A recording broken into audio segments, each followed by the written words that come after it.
It's time for us to get into that conversation that I promised you we're going to get into this particular morning. So it is the 26th day of January 2026, sorry. And in this particular hour, I want to talk about accountability and the rule of law. With us in studio is the president of the Law Society of Kenya, that is LSK, Faith Odhiambo. A very good morning to you, Wakili. Welcome to Radio Generation and Happy New Year. Happy New Year. Thank you very much. Karibu sana. Yeah. I'll start just by asking what your thoughts are on what we saw yesterday. That church in, is it Witima, where we saw Kenyans being tear gassed? Say Odhaya. Yes. Witima in Odhaya. In Odhaya. Yeah, because ukisema Witima, kama your village inaitwa nini? Changwidya. Okay, now how would we know it's in Kitui? Now we know. No, first of all, we've condemned what happened. I'd say it's a sad state of affairs that we continue to see. We saw even some time back last year a different church being tear gassed as well, and we've continued to raise concerns.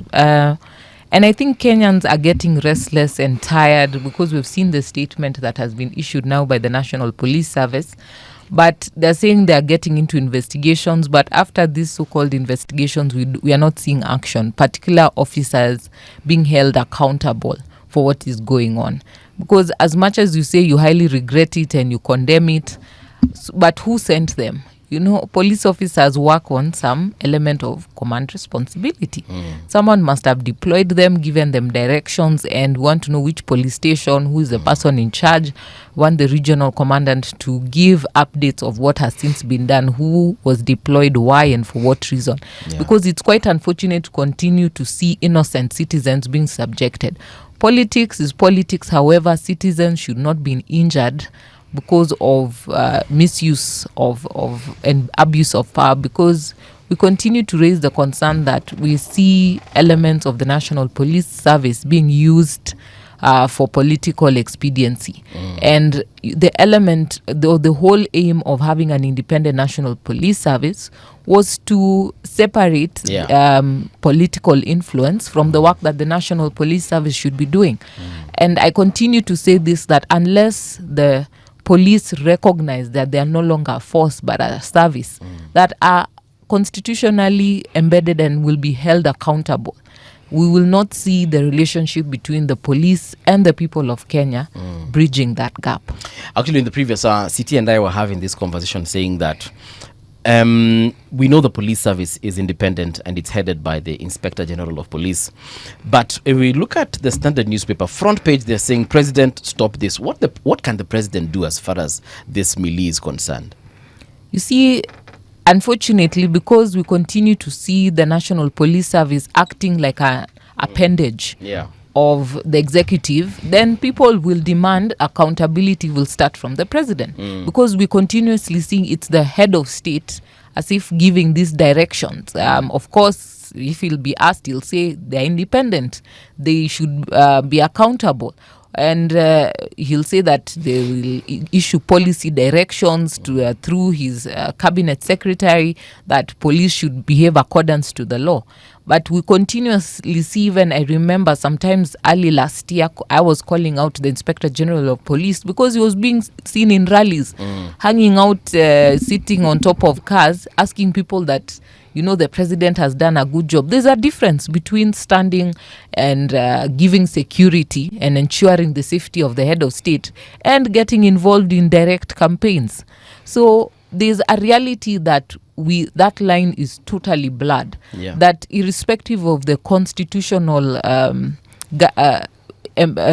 dictates that have since been put into place, giving the National Police Service some level of independence, they have still not, I would say, unbrainwashed themselves from the reality that they are now independent from the executive. And that's why we'll continue to see people calling out the head of state, because the clear direction that we're seeing from this country is that the National Police Service is swaying in accordance to the direction of the executive. And therefore, people will therefore call out and hold the head of state accountable. Madam President, yes. What you say is absolutely true. And thank you for coming and for honoring the invitation. Thank you. The conversation about the independence of our institutions is as large a conversation as perhaps the independence of the presidency, and I'm going to explain what I mean. If I look at some of the issues we've had regarding appointments, narratives that have been heard to explain some of these appointments has been the president is a man who honors the obligations of people who helped him at a certain point in time. That's supposed to cover a multitude of issues ranging from the capacity, inability, or complete despondency as to what somebody can do given a job they've been given, to somebody who's actually very competent and is able to do what they want to do, to the point of now the division of spoils as into shares. Okay? That's our politics. Now, if you cascade that down and look at patronage with regards to people in positions of authority and how people respond when they find themselves in this position, if you cascade that down to positions that are constitutionally independent, how independent can one really be when there's a clear culture of how it is people kowtow to those in authority? One, as gratitude towards perhaps being given that job. Two, you fulfilling a mandate that you have been given prior to being appointed to that job. I'm simply talking about the reality of our politics and the reality of how it is we govern the country. How then does one, who do we then hold accountable? You know, I would say that irrespective of the authority that appoints you, I think you ought to have that realization that you have a mandate. When you talk about even the independence of the presidency and him appointing, would say, so-called his cronies as a thank you, and people say the head of state is loyal, he makes sure those who supported him land some, get a soft landing. But I think something that we forget, that once you become the head of state, you cease to become the head of state of your supporters. You're the head of state of the entire nation, those who supported you and those who didn't. Because at the end of the day, you're the father of the nation. You're responsible for each and every life, irrespective of which corner supported you and which corner did not support you. I'm taking this discussion to a completely different level, actually. I'm saying that people assume that once the president is enthroned or enshrined as a president, he's all powerful. And I'm saying he's not. I'm actually saying he is not. I'm saying that even the president can be held hostage. That is what I'm actually saying. Well, he can, okay. I think you can be held hostage, but you can decide to shed off. I would say probably held hostage because you're thinking about a second term, and then you'll be thinking, if I shed off this baggage, I'll need them at the end of my term to run for a second term. Or they'll make your rule very difficult. They make. But also opposition can make your rule very, very difficult. And you can also enable them to make your life very difficult by not realizing that you have to shed off certain dead weight. A reality of life is that even when you become the head of state, there are appendages that must be shed off. We've seen what I would say Donald Trump. There are very many people who supported him and brought him to power. But he's realized there are different dynamics and there are different things his people want to hear. So as much as certain things may be unpopular to the rest of the world, to his people, they're okay and they love that narrative. And he's shedding off certain people that we thought he would never be able to shed off because he's looking at... he wants his voice to be heard louder. He was trying to achieve certain ends. And if you're not able to achieve one end, you change totally and move to the next that will still keep you on the news and still keep you popular. And so you have to ask yourself, and I think people say the president is quite strategic in his decisions. He has to look at, if I shed off this dead weight, what can I pick up? And at the end of the day, after the Gen Z resolution, he still had to drop off some dead weight at the end of the day to realize he needed to change his strategies, and he's picked up new friends and new alliances. And I think that is a reality that, fine, you could be held hostage, but you cannot say as the top level that you're helpless. You're not helpless. No, not necessarily. You see, the reason I'm asking you this question is because of the current position you have. Yes. You have one of these strange positions where you're really first among very many equals, okay? Yeah. And there are things that you knew you were going to do when you got this job. Yes. And I am sure you have found they are not as easy to do as you thought. Yes. Am I right on that score? That is true. And also, there are people who supported you when you got there. And some of them probably have turned viciously against you and you're thinking, what on earth? Which means the support was not as altruistic as you thought. Yes. They supported you because they had their own interest. Yes. That is a given. It's a given. Now, Yes. if it's a given at the level of something like the LSK, now, imagine transpose this to the level of the presidency. What do you think goes on? Because I'm looking at the history of this country. Jomo Kenyatta, Moi, Kibaki. The biggest problems that these individuals have were never the opposition, really. They were presented as the opposition. Yeah. The problems were within his inner circle or their inner circles. Yeah. That's where the real problems were. Actually, I think our president at one point, and I'm not going to that issue of shedding dead weight. Yeah.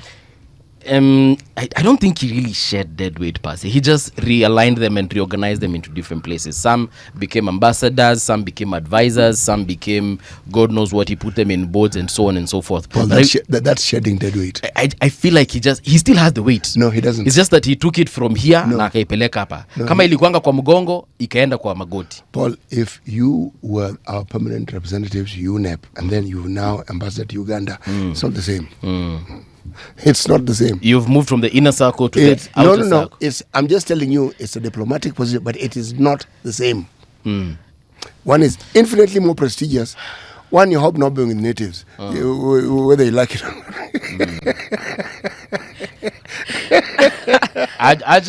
We go back to the reality. You're shedding off dead weight. I would say that true, you realize that there are different interests that don't align, but you will find new interests that will align. So you will find new allies in that journey of yours. The question is, are the allies greater than now the enemies that you've since created? Yeah.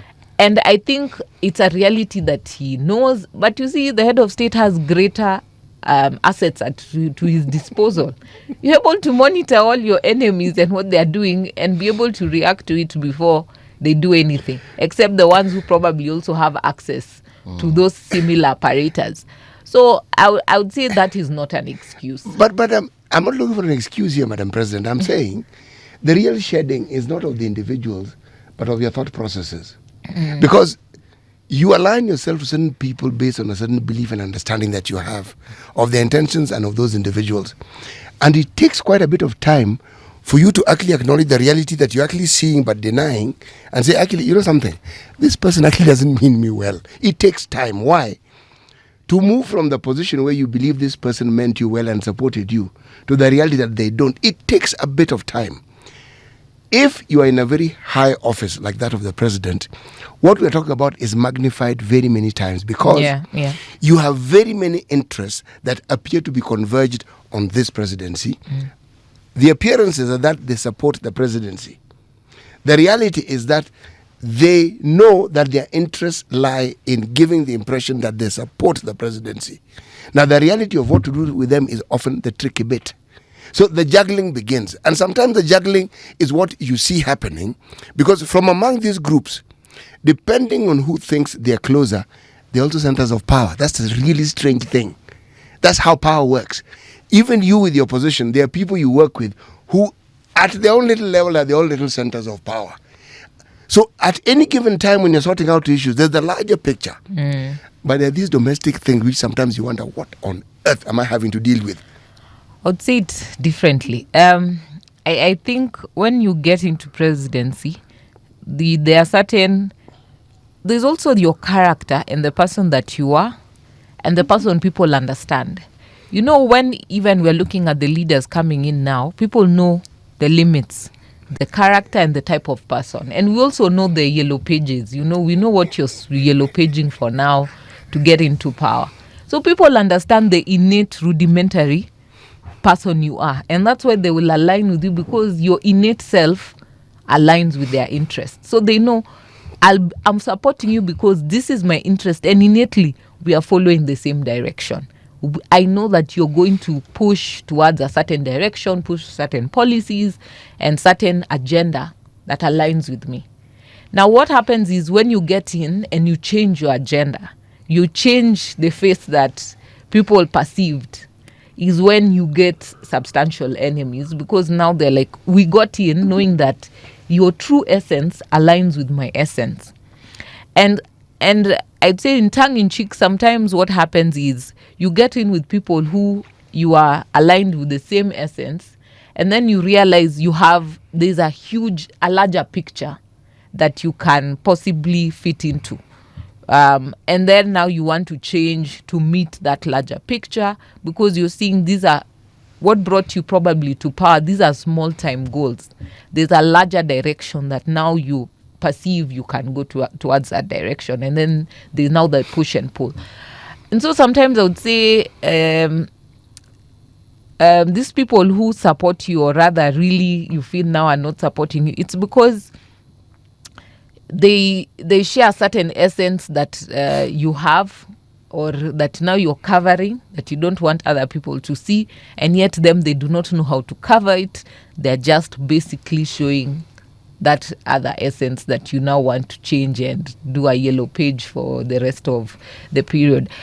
But I say yes, you could say the presidency has greater challenges, but I'd say similarly, the presidency has greater resources, greater information, and ways of managing that situation. You put it so beautifully. You see, there's us, the essence as you call it, and then we are woven together by, should we say, other intricacies. For instance, you may not know that somebody is actually a phenomenal liar, and then they get in a position of authority, and the way they respond to responsibilities and the pressures is they will say things to allay the pressures. And these things over time, when they're not fulfilled, they become lies. That's how we baptize them. But of interest is the external factors that then become influencers also. Before you became an LSK chair, you didn't have the access you have to the CJ as you have now. Yes, yes. You didn't have access to the president of the nation as you have now. Yes. You didn't have access to the IG police as you have now. Exactly. Actually, you have access to very many people. And if they hear Faith Odhiambo is calling, they will respond. Okay? Make most of the time, because that time is soon coming to an end. But I think she'll still have their numbers. No. Yeah. Believe me, the LSK is a juggernaut. Yeah. When you're the president of the LSK, people know what you represent, and they know it is in their interest to respond quickly. There's a point I'm trying to make, and that is this. That power and everything around it can also influence and change you. There are people it changes for the better, and others for the worse. For the vast majority for the worse, completely, because it's something they hadn't anticipated. And so that they're bad people. Yeah. It's just that aura around that power comes with can actually throw you off balance. So a lot of the times you're seeing people who are off balance. Again, I'm laying a background for the question I want to ask. When we look at the independent institutions that we have in this country, how do you divorce the patronage and the debt people feel they owe the appointing officer? How do you balance this with the allegiance they have to the independence and the oath of office that they take?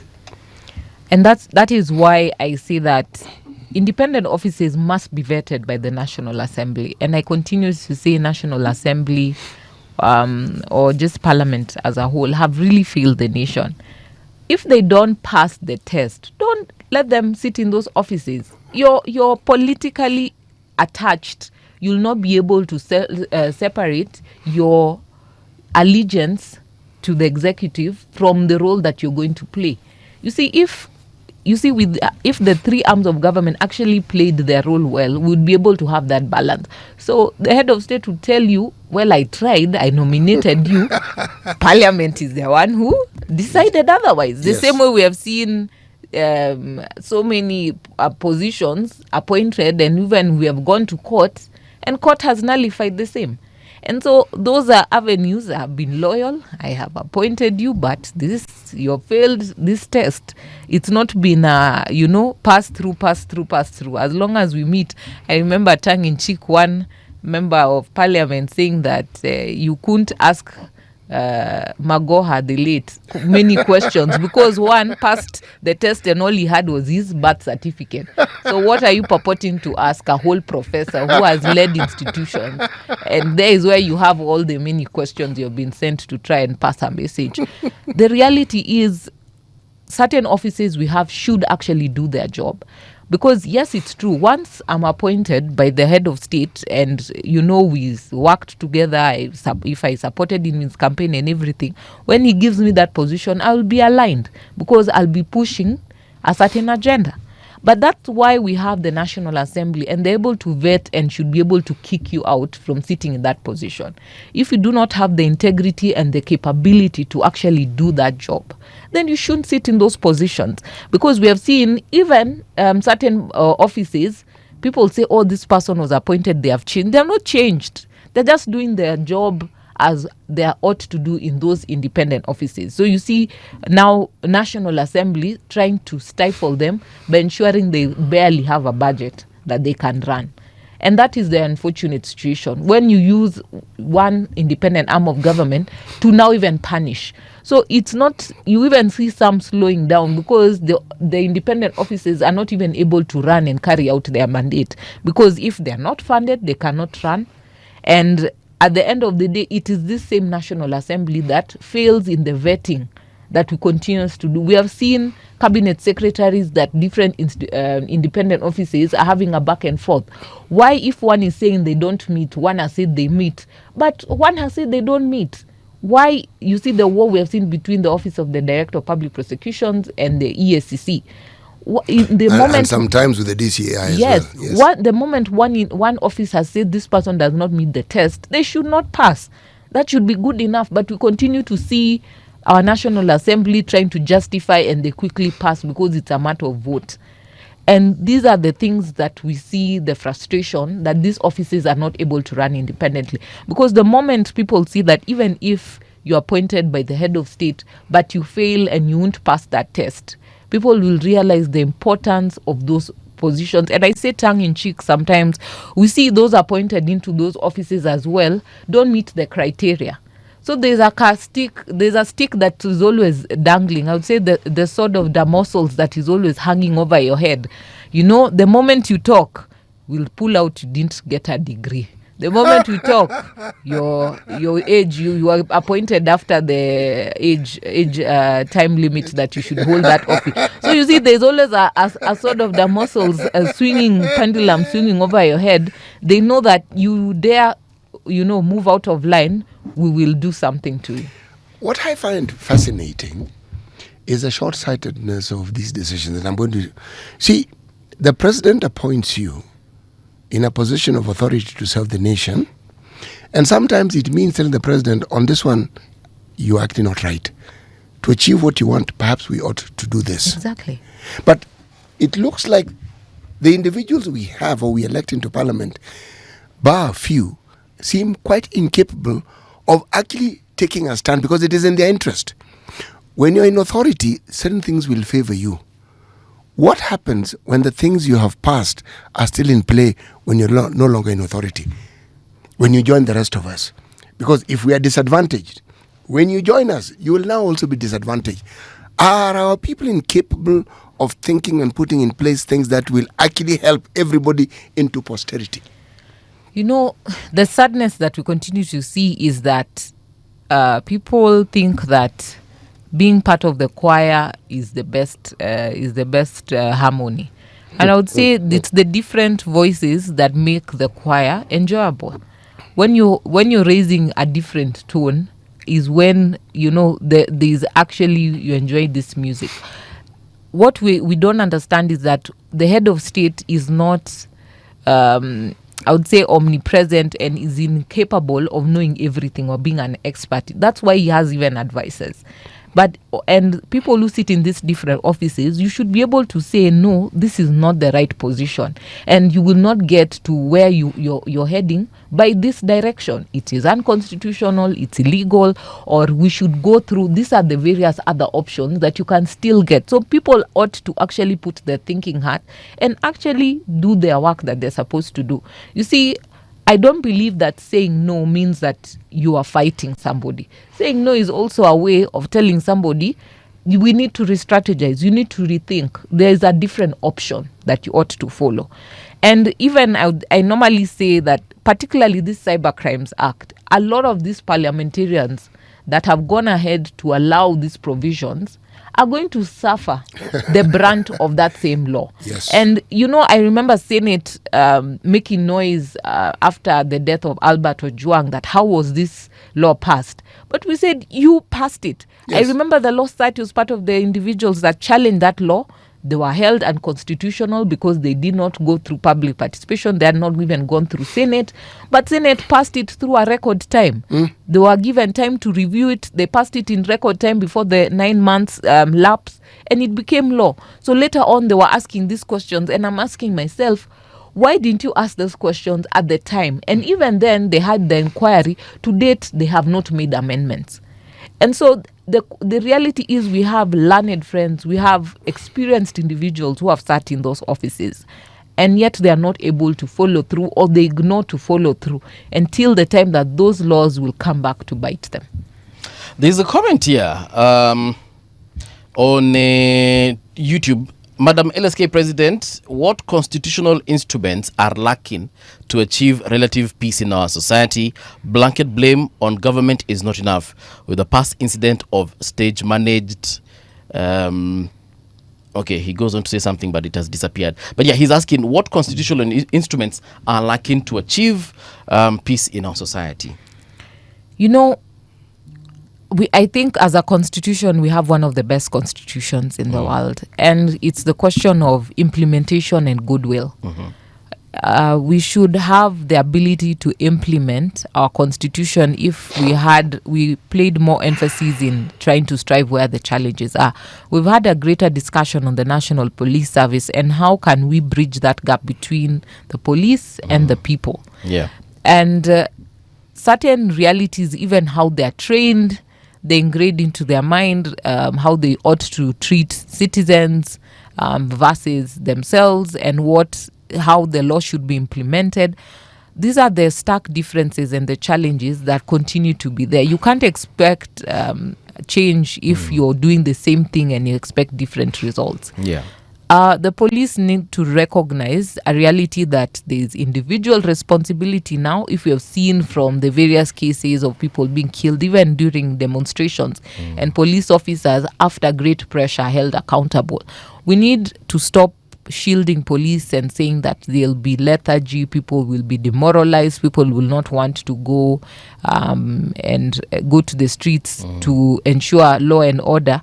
If they are held accountable. You see the same impunity. We see recording of police shouting, we will kill you, and there's nothing you can do. We have orders.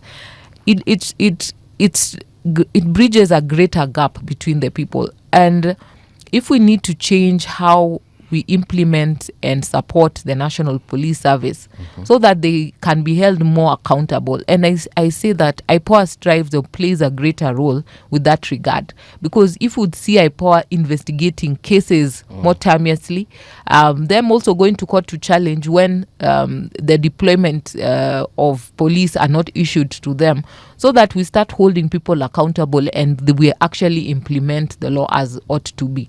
So that the citizens now also understand they also have responsibilities. Police are obeying the guidelines or the ambits as provided under the law. Also, they have to keep to the rule of law as well. And that is when we'll have a change. But as long as we see impunity, citizens will react also to the situation. We've seen time over time, revolutions in nations are accorded in the same manner. That how people are treated. People get fed up and people react. So reality is, as he says, maybe there are incidences of stage management, but there are very few of politicians who do the stage managing. Citizens will not harm themselves, and we see situations like what happened yesterday for political expediency. Those are politicians who do their own stage managed things, and they have been caught, they have been called out and held accountable. Similarly, when we arrest those who stage manage, we hold them accountable. Why aren't we arresting the police who are violating the law and holding them accountable? Because if you want citizens to also adhere to the rule of law, then the same standard you met unto them should be the same standard meted unto the police. Another comment here from Makanda saying, I think we over-independentized everything with the new constitution and then blame the president when the independent institutions fail. Perhaps we should have let the president run the police. What do you think about that? I don't think the president should run the police. And we made it independent. However, I think people have not recognized or the National Police Service has not separated itself from the executive. Right. And it's a process. Rome was not built in a day. We continue to strive to push to ensure levels of independence. We have the National Assembly and we continue to have these complaints that they are more like a rubber stamp. Government introduces bills or policies and they are passed, in record time. And so if that is happening in the National Assembly, who are more independent, they determine even, they can refuse to pass budgets or limit how much government, and they still attach themselves to the executive. What of the National Police Service? I think by this, the different court decisions and the pushback that the citizens continue to do and them being called out, over time we'll see changes. But the current situation, unfortunately, is what Makande is talking about. The National Police Service is an appendage of the executive, and that's why the people continue to call on the head of state. There's something I've been asking City here for the longest, and it's about the president and some of the things that he does, and courts always come and either reverse what decisions he has made, committees that he has formed, and so on and so forth. He's always in and out of court because of the constitution, and a lot of the things are said to be unconstitutional. Yet the president has got a lot of legal advisors and legal friends in the legal profession, perhaps including even the president of the LSK.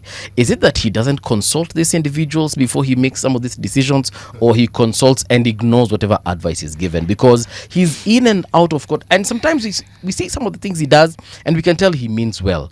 It's just that he's always in trouble for those kinds of decisions. Why do you think that is so? Okay, first of all, he's yet to require or ask for the advice of the Law Society of Kenya. So I wouldn't know whether he ignores decisions, but we, through statements, have always raised our concerns on certain areas and of what we think the direction that the executive is taking and why we are challenging one or two or the decisions that have been made. I don't understand the workings, but yes, he does have a lot of advisors. The court has also pronounced itself on those advisors. So I don't know if we'll continue to have those advisors against court orders. Yes. But the reality is, I think there needs to be a change of strategy, because it also shows lack of confidence in the ability of the executive to uphold the rule of law and the constitution. The president swears to protect the constitution. And so I think as an entire strategy, they need to really rethink a lot of the decisions they make and how they make it. Because, it's an indictment to you when your office continues to violate the constitution and courts continue to pronounce themselves that these actions are all unconstitutional. And so I think, some are good, they come from a good place. However, because probably of political expediency, how they are put together is the challenge. And sometimes I think because of managing the politics, they are put together very fast without going through the rigors and testing whether these ones meet the test or whether they are constitutional or not. And maybe that's the greater challenge. I think certain decisions should be done from a greater stakeholder participation, such that there's a buy-in and people support formation of those so-called task forces, so that by the time people give so much of their opinion, they would be able to get possible challenges. Because when you open up for public participation, people will tell you this we believe is unconstitutional for one or two reasons. This should not go this direction. The best direction should be through these different ambits. And then you'll get a greater buy-in, and maybe you may not be able to do countrywide public participation, but you can pick out the stakeholders that matter in a certain sector of what you're going to affect. Yeah. Actually conduct public participation in the entire country. But not for every single decision. It is not necessary for every decision, yes. but you can, because they showed us they could. It can. Yes. You can, because there is no part of this country that does not have representation. There is no part of this country that hasn't an elected leader. I say that one is tongue-in-cheek because we had the finance bill. We had elected leaders who passed it, but the citizens rejected it. What I mean, and you are absolutely right, is this. We know where, if we're to blame, the blame lies. Yes. Because those fellows are our representatives. It is true. So when they fail the test, this is our constitution at work. We know they have failed because we know what the constitution requires. This entire thing that we're discussing here, in my opinion, is one of the best things that this country has ever seen. For this reason, every presidency from the time we got independence has had its moment of truth, a time when it has been tested. Yeah. Uhuru's government and this one are being tested like no other government has ever been tested, because they represent the market change we've had, where you have a president who's almost a monarch to one who is actually by law subjected to listening to what people have to say. It is a seismic shift. Yes. And the fighting back is what we see. So every time something goes to court, we understand a little more about our constitution and the law. Yes, yes. And the more things are thrown out of court, or issues are determined in court, the more we understand. So we are on a very interesting journey. We are learning things we would never have learned if the gung-ho attitude of the executive did not exist. But also, remember the mindset. There is no school where you go to practice being president. You start practicing the day you become president. Yes. Okay? And you have an idea of what you're going to do and what you want to do. That's why I referred to you. The courts remind you this thing doesn't quite work the way you want. They do. You try again, you're reminded it doesn't quite work the way you want. President Uhuru saw it. Yes. And the person who he had appointed as the person who would spearhead these ideas, one minister, Dr. Fred Matiang'i, saw it. On occasion, he chose to ignore it. Many times choose to ignore. How do you think President Moi felt when there was this issue of multipartyism and then it came? How do you think Jomo Kenyatta felt when Jaramogi Oginga Odinga formed the KPU? Every government has had challenges, something they hadn't planned for, and then they confront it and they have to deal with it. These fellows, Uhuru and Ruto, are the ones who are feeling the bulk of this particular weight, because this one is written down. Yes. Yes. And people can read. A well-educated Yes. nation. So when you say something, they tell you, no, not quite. So the process of actually understanding how the Constitution works is not devoid of the wrestling that we see. Because this is somebody who has an agenda and they think they want to fulfill in a certain way. But there's something called the Constitution that keeps getting in the way. And you're being told you can do it, but this is how you do it. Not that you can't do it. You can. Uhuru comes up with his, what is that thing that he and Raila got into? Who? BBI. BBI. Building Bridges Constitution Initiative. tells you can't. Yeah. You're told, we understand this thing is very good, but sorry, our laws don't allow for it. When you look at it, those guys were actually entrenching the status quo with the BBI. Because when you tell people you're going to have X number of vice presidents, X number of deputies, X number of this, tribe this into this, what exactly have you done? You actually entrench the very thing that these same politicians keep saying we need to move away from. The judiciary looks at it and says, did you ask people about this adequately? And the answer is no, you didn't. So, okay, away with it. The path that we are headed towards, do you think Kibaki ever thought he'd face a referendum? In his third year. A referendum, which he lost. Yes, which he lost. Essentially, that's a vote of no confidence. Yeah. In certain civilizations, he You're should have supposed resigned. to resign. Yeah. Yes. But we don't resign. No, here. us we don't resign. In fact, you entrench. You can't gumu, and you dare them to remove you. You re-strategize. Yes. I think it's yes. You just strategize. You accept that you could be wrong, and you amend. Yes. And follow through now with the new dispensation. So to It is difficult to adapt to a new dispensation when you've been accustomed to a certain dispensation that allows you almost unfettered powers. Now, this one at every position, you who is the boss, you who is the person who is the leader, you are being checked at every stage. Now, what you forget is actually, with this new constitution, you are the servant, not the boss. The boss are the other fellows who you thought were your servants. They're actually now your boss. And the constitution has stated categorically that it is them who you're answerable to, and has even given them a name. They're called sovereign. So that is much. Now, let me ask a question that has been on my mind. The recent court ruling about hiring getting legal advice from private practitioners. Thank you so much. That's the question. I've asked. No, I mean the LSK came out and said that they were not for that ruling. Of course. Yeah. I understand you were supposed. I don't know if it already happened. The ruling is supposed to come today, so at 3 p.m. So we are waiting for that. Now, what our position as a law society is this. This is, and I would say this with confidence, these petitioners, with this regard to this petition, are vexatious petitioners, and they in essence, I believe they got those orders beguiling the court. You see, you're challenging a contractual relationship, some that were obtained through Public Procurement and Disposals Act, but you're coming to raise it as a constitutional issue. The court issues orders in rem against all advocates, irrespective of those who probably, this is a contractual relationship. I have given you services.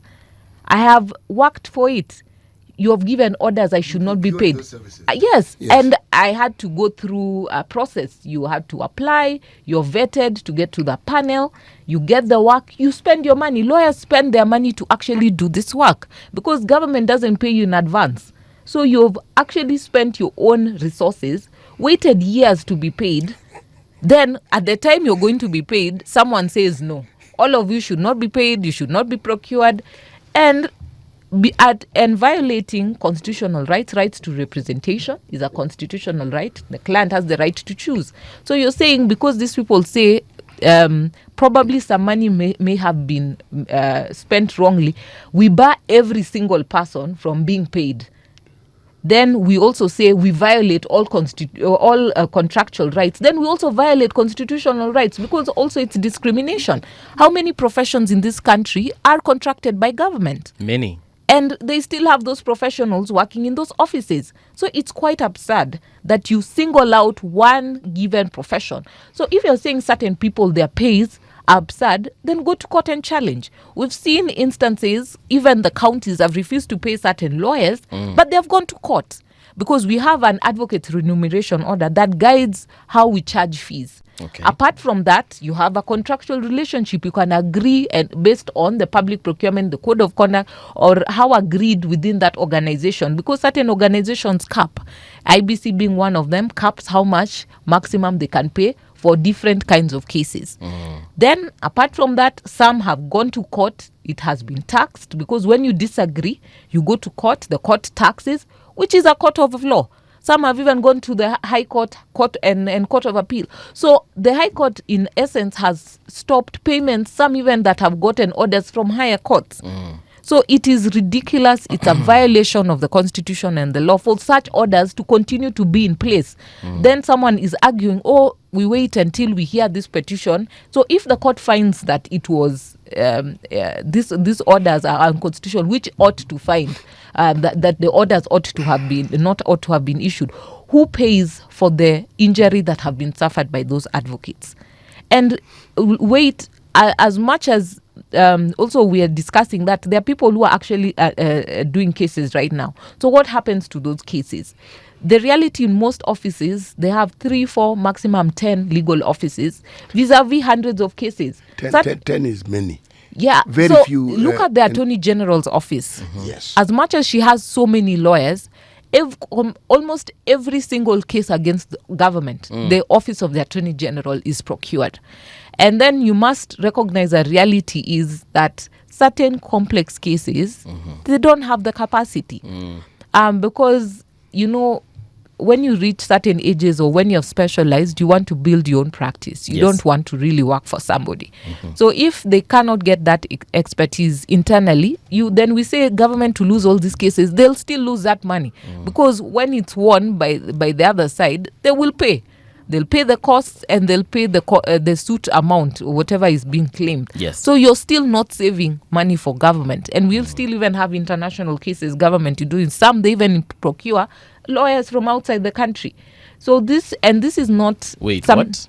Yes. Outside the country? Yes. Government employees, and that is something that I've been trying to push, that government actually has local expertise and we should not waste government money to get external lawyers. We're hiring international lawyers for work that I believe a lot of local lawyers, and if you force that every work you have to pair with a local lawyer, you're building internal expertise. But the level of the Kenyan lawyers we have today have the requisite expertise that we ought to just be using. So we are paying millions in USD and pounds to international lawyers, yet you want to say internal lawyers should not be hired. And something that you need to realize, this is world over. Government hires external advocates world over. It is not a unique thing. And it's not a Kenyan thing. Do we have Kenyans being employed by foreign governments? Yes, we have. So, the reality is we need to look at the instances of what you're challenging. If it's a particular individual, a particular brief, those should be channeled out. They go through court processes. You get a court decision. But orders in rem, and all lawyers have not even had, those lawyers have not had a right to be heard. Okay. So you've violated constitutional rights in the guise of saying this is a constitutional petition and to protect certain constitutional rights, which doesn't make sense. And these petitioners went to Parliament. They tried to push an agenda through Senate. It didn't go through. It failed. So now you want to come and use a different route because the first route you used did not work out. And for us as a legal profession, I say this is a violation even of independence of the legal profession. It is not the ambit or jurisdiction of the court to tell us you can only work here, you cannot work here, you can only earn this, you cannot earn this. Madam President, I want to add you some coffee. I have a couple of more questions to go, so sit tight. I know you're an Arsenal fan. I know, yes, I am. Yeah, yesterday was painful. But usijali. My husband's team, so he was really celebrating. Top of the table, manenos bado. Msijali.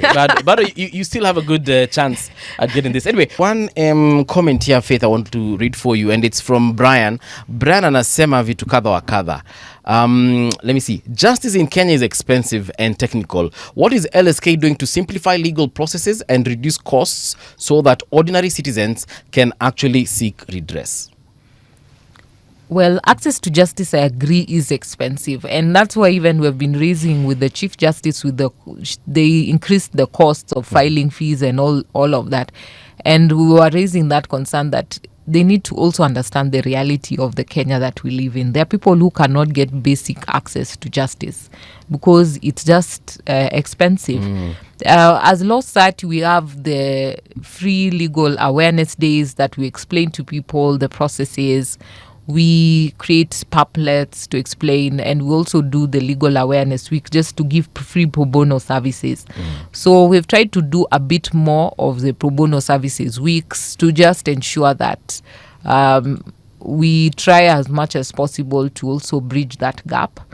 I've seen the AG trying to put pro bono services in certain areas for limited services, but I think that is a greater discussion that we need to have, not just at the level of LSK, but the level of executive. Because if government doesn't set aside funds for legal aid and for pro bono services, then we are not able to offer better support, because lawyers just give you their free legal services, but you see, you'll have to still pay the filing fees, you'll pay for disbursements, to print, and all the running up and down that has to be done.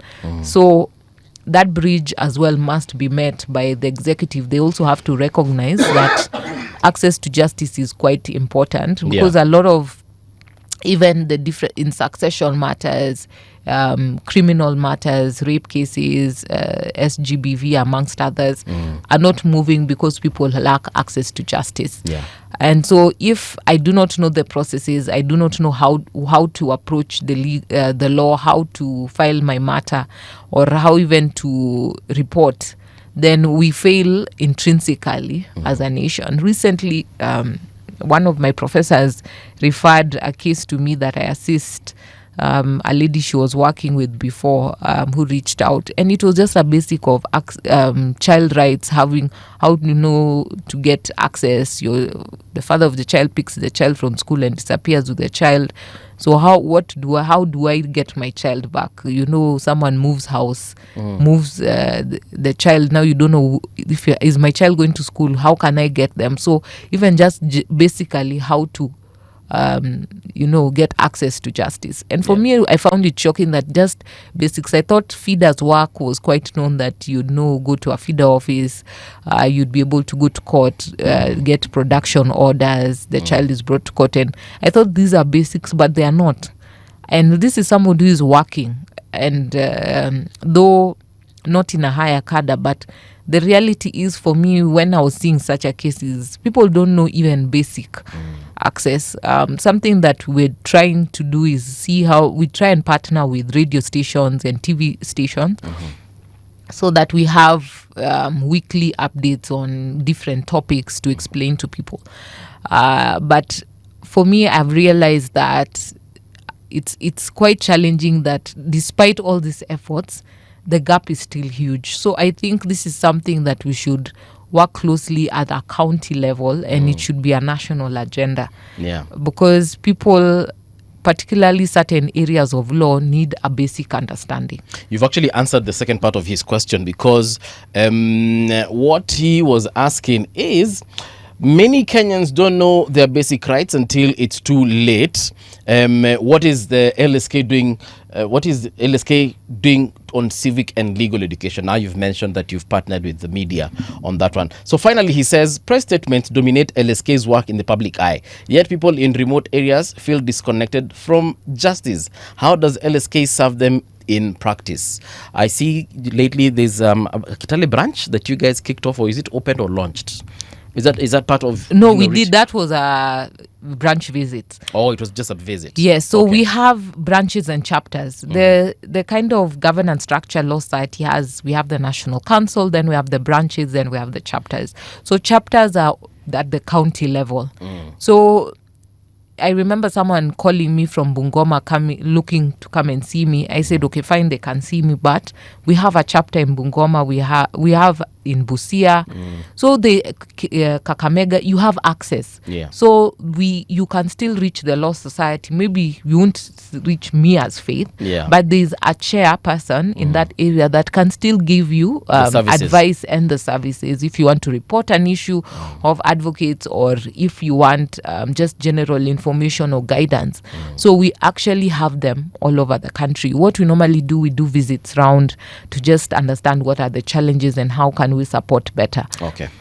There's a someone was asking about compensation, the committee of compensation that you resigned from. I really can't find that message, but it was right here. But anyway, here it is.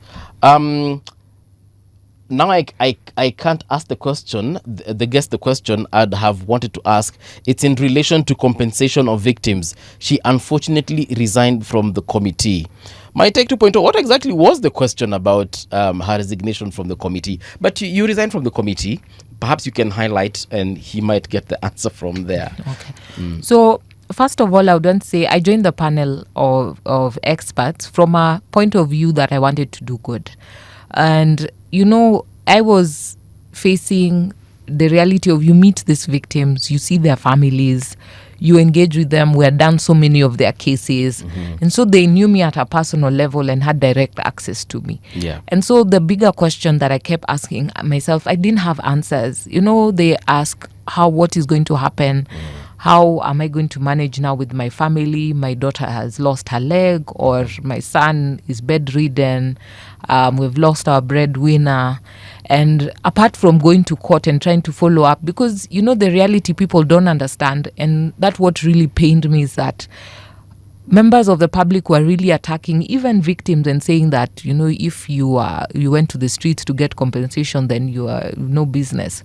No one goes to the street to die. No one goes to the street to lose a limb. No one goes to the street to come back injured. The reality of what should be happening, people should go and express their civil rights and go home.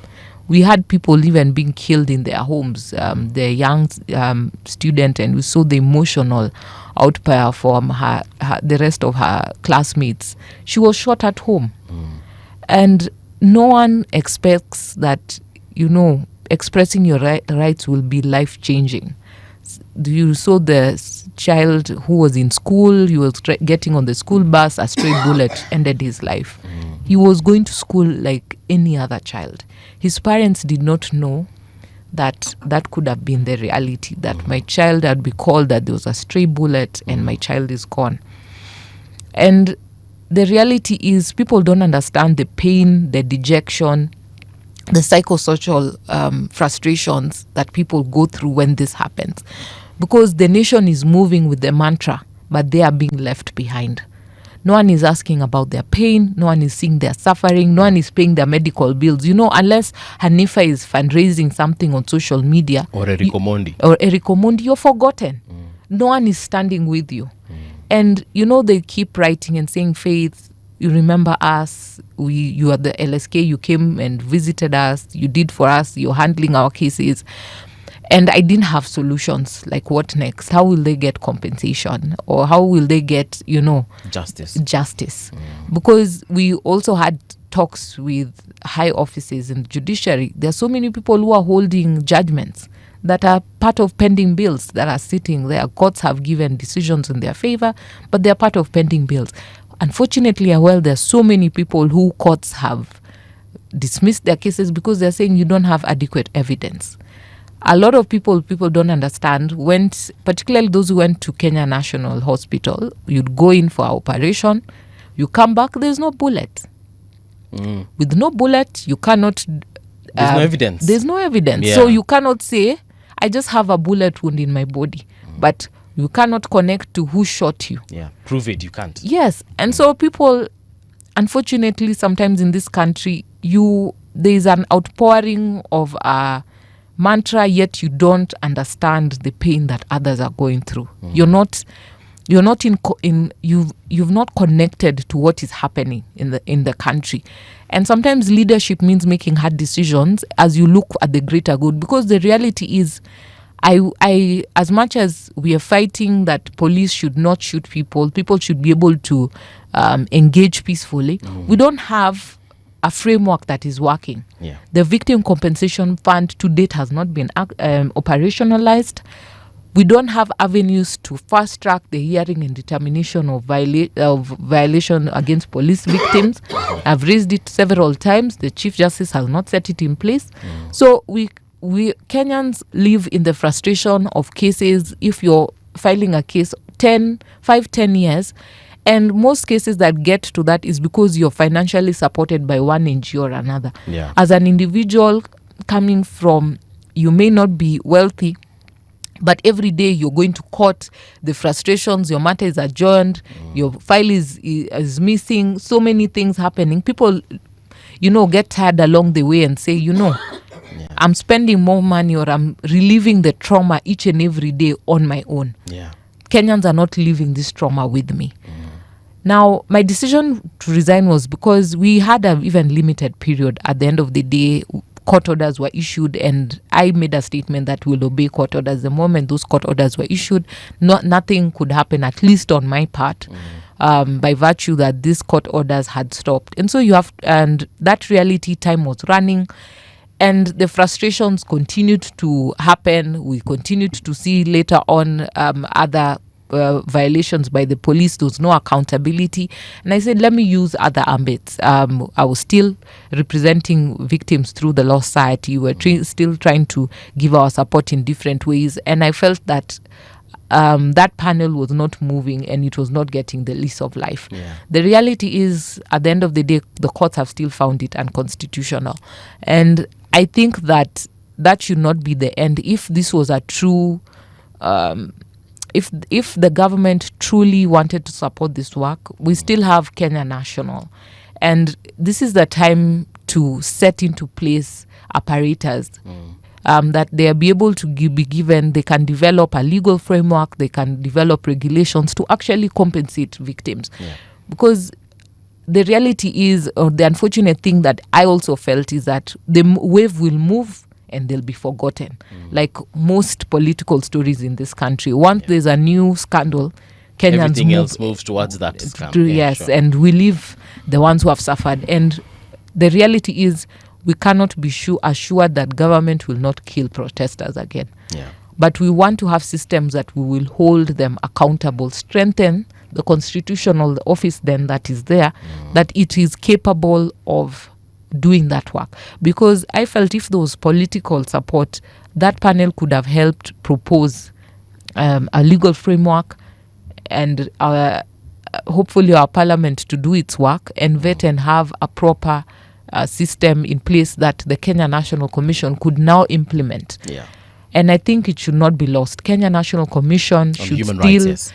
be able to set up, have a proper legal framework that citizens can interrogate, people can give public participation. And it's not just for these victims that have suffered. Yeah. It should be to cover all victims, because the onus and of ensuring the peace and protection of its people belongs to the government. People do not denote that power to the government through the social contract, and therefore government should be able to ensure it protects its own people.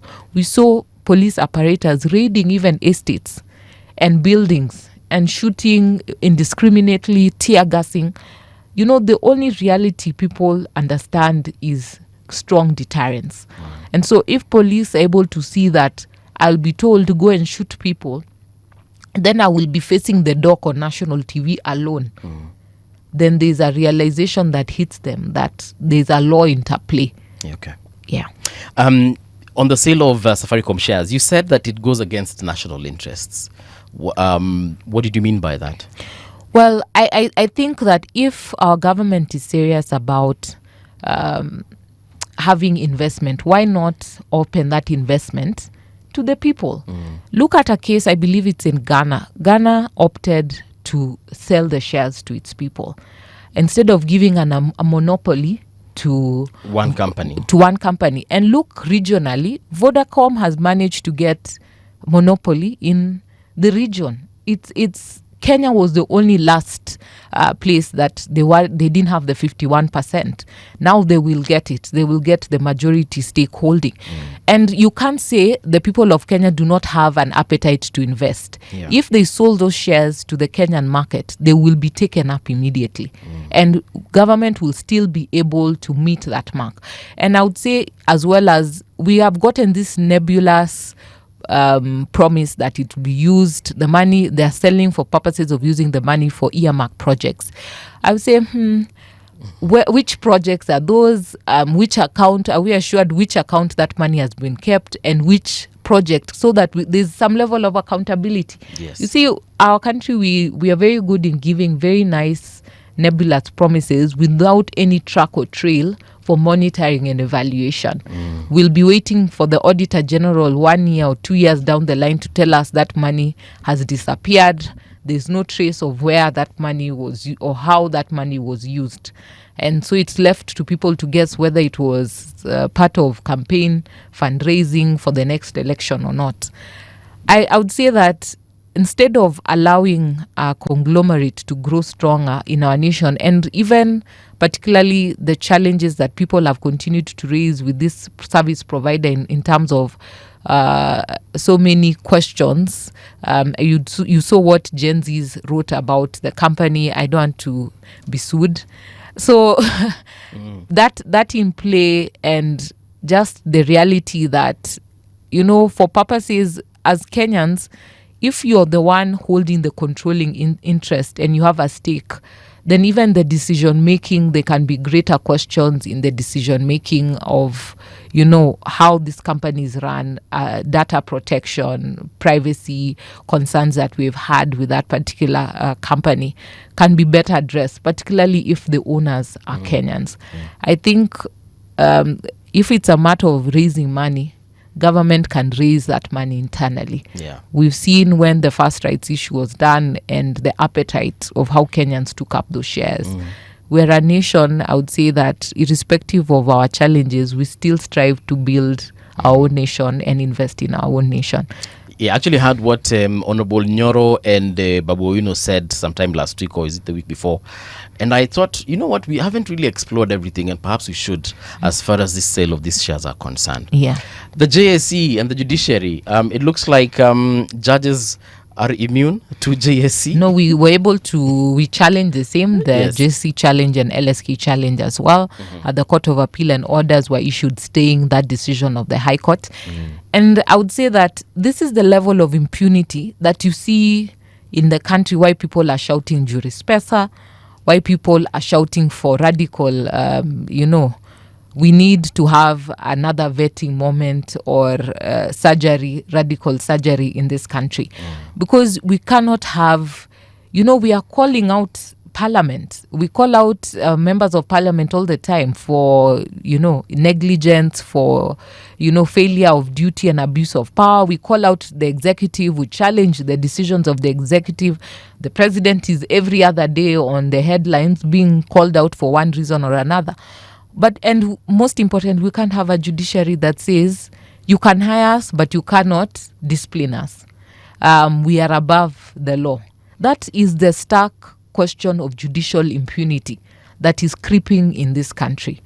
We cannot have judges that are gods unto themselves. There was a time that there was a surgery in this judiciary. I remember when JC was set up earlier, and would watch on national TV judges being vetted and being asked about their decisions. Why did you make that decision? On what basis? Was it supported by law evidence? And people were saying the red phone and so many other things. And we need to have that moment. There are judges that need to be questioned on their decisions. People are now saying there's judicial independence. If you don't agree, go and appeal. Yeah. You're forgetting this is a nation that people can barely scrape to pay for those court fees. And the time that it takes. Sometimes by the time you got the appeal, the substrum of the matter in court has been spent. So if I was fighting against an auction, it's been auctioned. Someone has, or it's property, people have, sold and resold or demolished your property. It ceased to exist. Someone is telling you, oh, you can simply appeal. That is my independence. That, and sometimes it's to the highest overall courts of the land. Yes. So when it goes to the highest, where do you appeal to? And that is why we're saying if courts, they're hired and they keep those positions until retirement. Members of Parliament, if we are tired of you, we say, We won't vote you. yes. Yeah. Head of state, when we're tired of you, we won't vote for you. But what happens to the judiciary?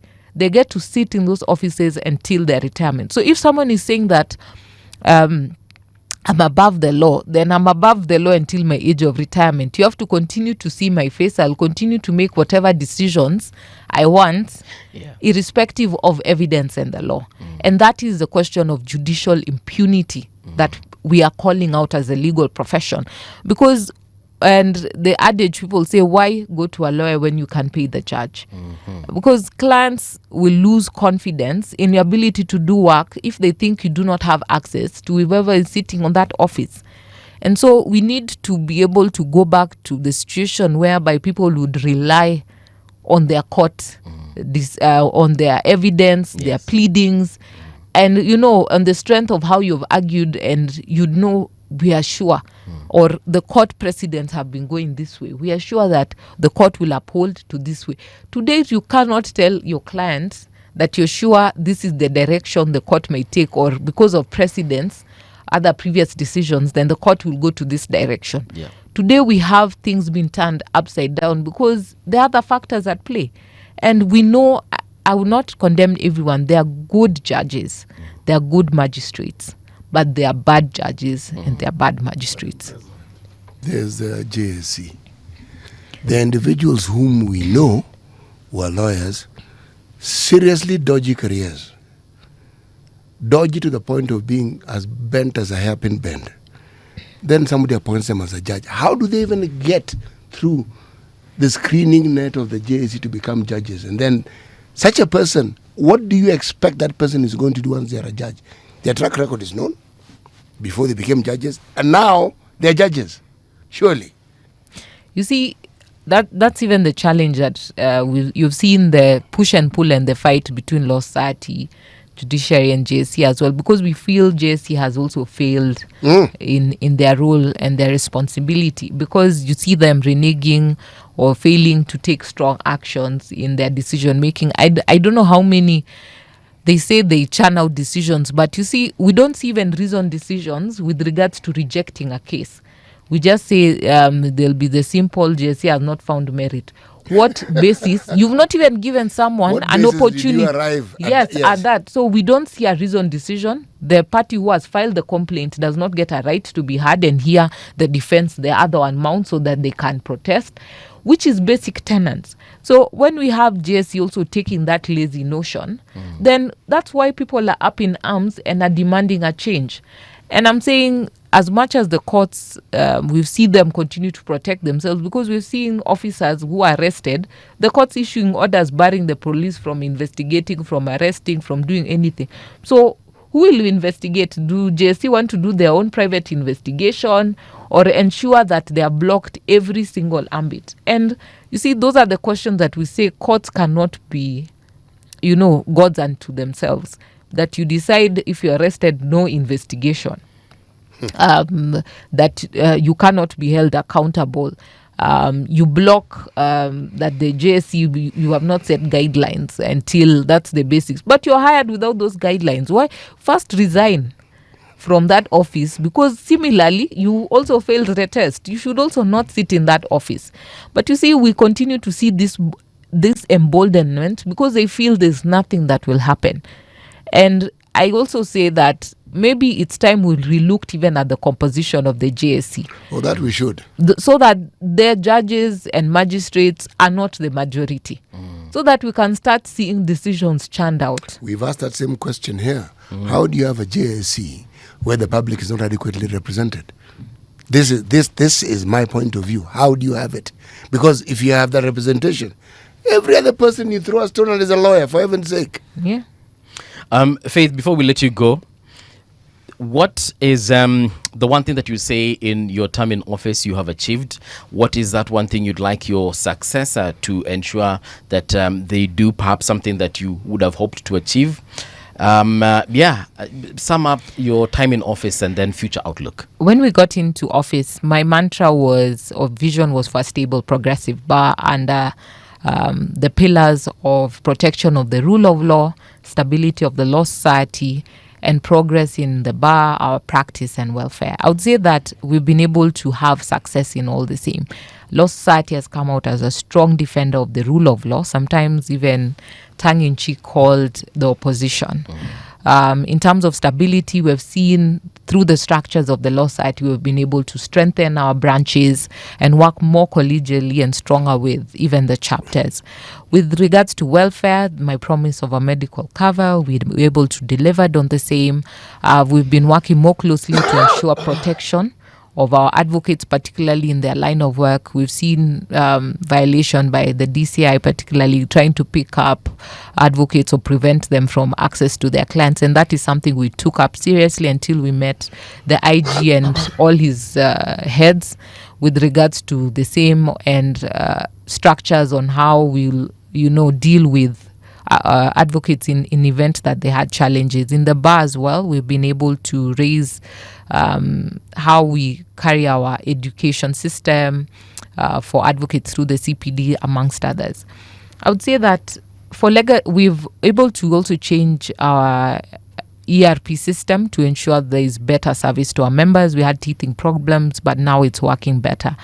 And those are part of the things that I set out in terms of better management of the staff at the Law Society and holding them accountable for the work they do. I think something that maybe lawyers will tell you, phones are still not picked, but we're setting up a system once we move them to the new offices that will be able to ensure that is done. Okay. Our legacy project that we are launching, we are doing this Friday, we're having the groundbreaking at Gitanga Road, moving our staff to our plot in South Sea. And so for us, it's a great milestone. LSK has not had its LSK Tower for decades, and celebrating 77 years. I said I'm not leaving this legacy. I think most seniors kept singing, Faith, don't leave. Even advocates kept singing to me, don't leave. If there's one person who is able to carry that mantle of starting us in the journey of having our Law Society towers, it's only you who has that support and mandate. So that is happening this Friday. Wow. And for me, it's a great moment for me, because I really want to ensure I've left the Law Society. Apart from institutionally better, when you strengthen the staff and secretariat, is, we actually have a legacy project that we have started. And presidents run their style differently and their way differently. But I hope this legacy project that I've started with regards to us having our LSK towers, that whoever takes over is able to see it to fruition, that LSK is raised to the standard as the premier bar in the region. And for me, it's the work on the rule of law. We have been able to cement our place and gain confidence in members of the public with regards to our role in protection of the Constitution and the rule of law, and coming to the aid and plight of members of the public. They're just seeing the kind of violence that we continue to see in this country. More than ever, the Law Society will be needed, particularly as we move towards the election. I continually sing this to our judiciary whenever I have instances that we have colloquia or we meet in conferences. I tell them that the stake of this nation stands because of the decisions that you're going to make. If you show people that impunity will be the order of the day and judiciary will not hold people accountable, no one will wait to come to you after the election. People will go to the streets, and even you who sits comfortable will not be safe, because even those bodyguards have families. And if their families are not safe, they will not be standing there defending you. And so the reality is that more than ever, Law Society will be needed as a bastion to defend the rule of law, defend the judiciary where needed, but also hold them account. Because where we are heading to and the tumultuous nature we normally see, of course we pray for peace in this nation, but we've seen money moving more fluidly in this country. We're seeing more militia and goons in the streets, some even backed by the police. And when you see also more guns moving around in the country, it scares you to the level of, if we would break into violence, the kind of deaths we'd see, because this would not be just a bow and arrow or pangas moving around. This will be guns moving around this country. And so we need the council. I pray for whoever is coming through that he may quickly cement the relationship with their council and start the work, knowing that there's a heavy cross coming up in the 2027 elections. All right. Are you planning to get into politics anytime soon after LSK? We'll see how things go. Hey. I think we already have our answers as far as that is concerned. All right, thank you so much, Faith Odhiambo, President LSK. We wish you all the best as far as your future endeavors are concerned beyond LSK. Na umesema tukuwa na shida tukupigie simu even after LSK. Ni sawa. Sawa. Wacha tupigwe picha na Madam President. Tuaje sasa hivi, msiende mbali.